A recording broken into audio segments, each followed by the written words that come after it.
ঢ্যাঁড়স অনেক পরিচিত একটি সবজি, তবে অনেকেই খেতে পছন্দ করেন না।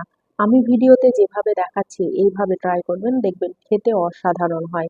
মাত্র ২টি উপকরণে সম্পূর্ণ রান্নাটা কমপ্লিট করব। দেখতে থাকুন।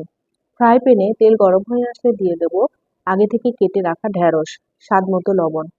ভালোভাবে মিশিয়ে নেব। খুব আস্তে জালে ঢ্যাঁড়সটাকে রান্না করতে হবে, কারণ জোরে জালে ঢ্যাঁড়স রান্না করলে এর পুষ্টিগুণ নষ্ট হয়ে যায়।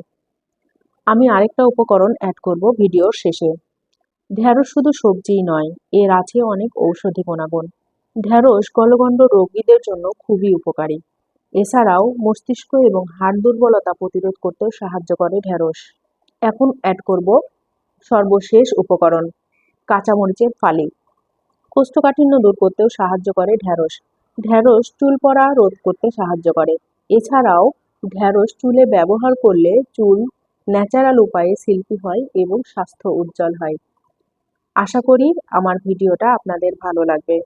ট্রাই করবেন বাসায়, এভাবে অসাধারণ হয় খেতে। নিরাশ হবেন না।